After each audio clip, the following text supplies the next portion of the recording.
opened on a Friday night with a price of $2.50. No publicity outside of the handbill. Well, I think about 68 people showed up the first night.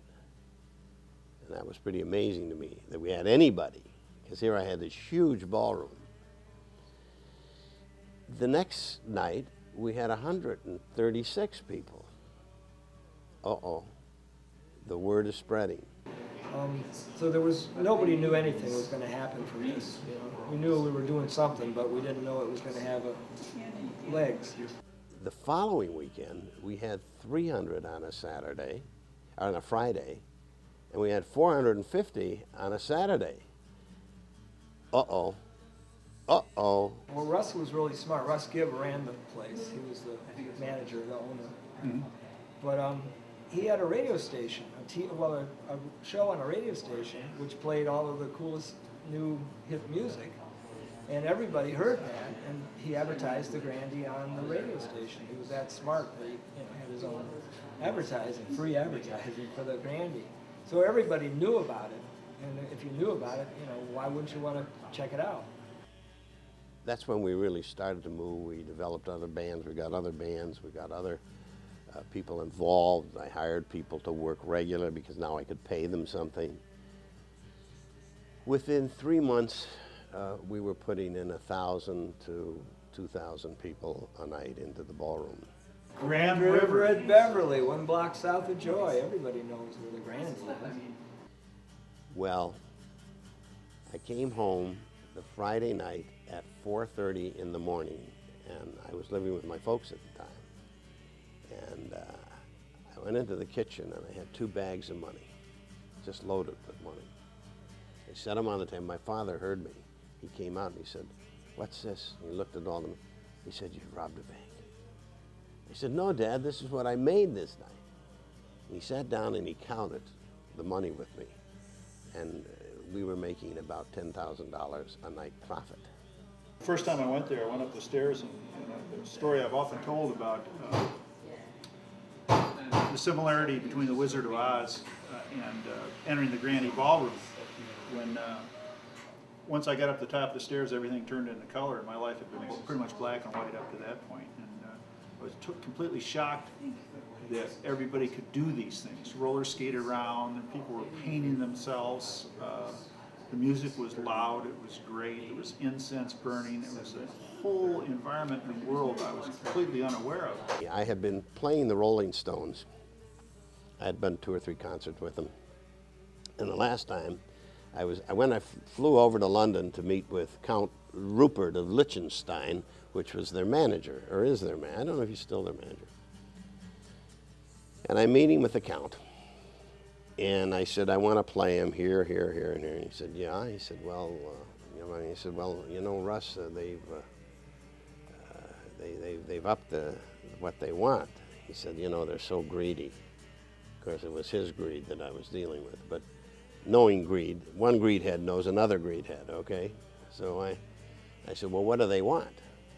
He said, "I'll tell you." He said, "They want 99% of every dollar that's taken in, plus you have to pay for their hotel expenses, for the hotel, for the venue, meaning Cobo Hall at the time, the publicity, and the insurance."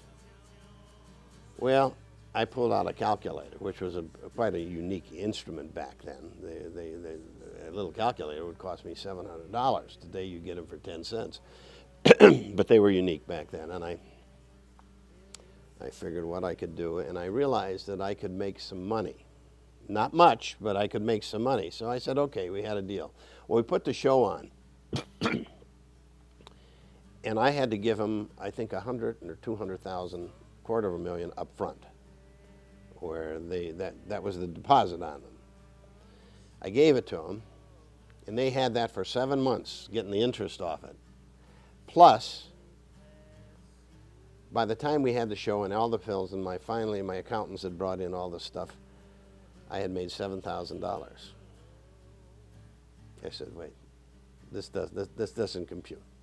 No, I don't need all this effort, all my money tied up. I can do better in the stock market than I can in tying it up." And that was really the beginning when I said it's time to get out.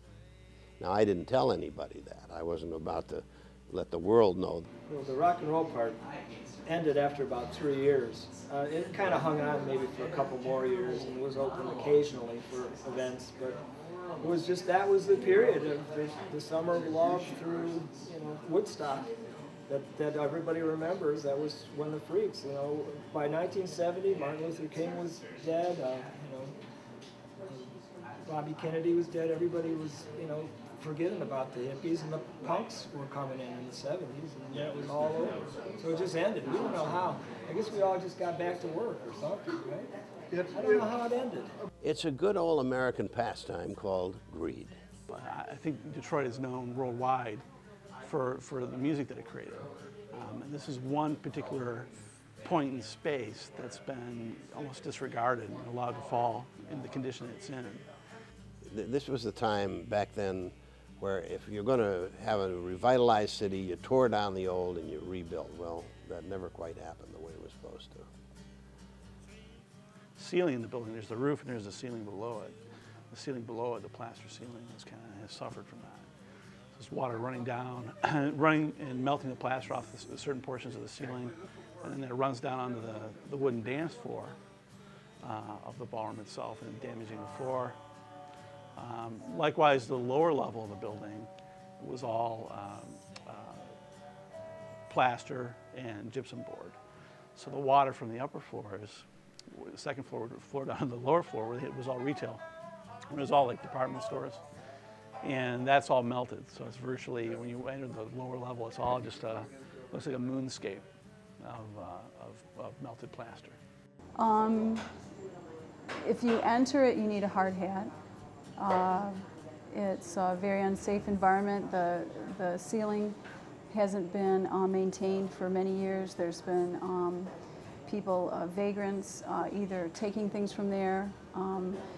People have taken steel. You know, they've used things either for a street value or they've taken things for a cultural value.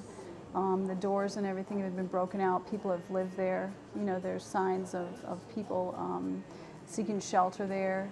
With the ceiling of any establishment broken in any way, it's not long that even a well-made building will decay. The amount of money to preserve that would be, astronomical. Well, that's kind of the $64,000 question right now. We're a disposable society, and that's what occurred to her and many other buildings. We quit caring about it, we quit paying rent on it, we quit putting a roof on it, and they go to decay. This place isn't worth a couple $1,000s. When you look at this place, what is it? It's 4 walls. And a lot of memories. But I mean, look at the floor. This is terrible.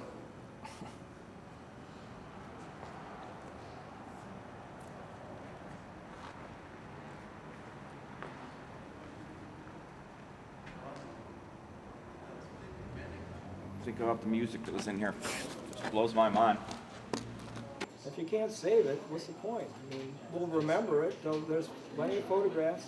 What would be its function? A concert hall? If you were to totally rebuild it, found fantastic funding, Mike Illich or somebody decides, he decides to do it. The location's not good. It really isn't. There's no parking there. It's Surrounded by an even worse location. It's just terrible. Buildings, it's really at its 11th hour right now. Yes, the answer to your question is, can it be restored? Yes. It's going to take a lot of money. It's going to take a lot of time. It took us nearly 14 years to restore the orchestra hall. But if you go there now, it's a beautiful place. If I were to place money on it, 50-50. It may not be easy, but I told you a long time ago, don't lose faith in Detroit.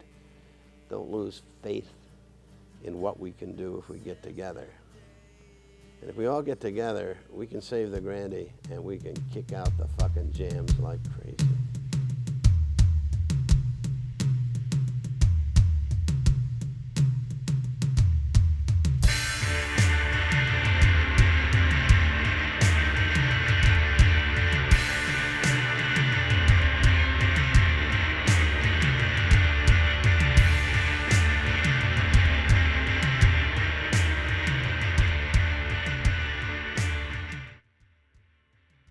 That ending was so good, you shouldn't top it. You can't top that fucking last line I gave you, kid.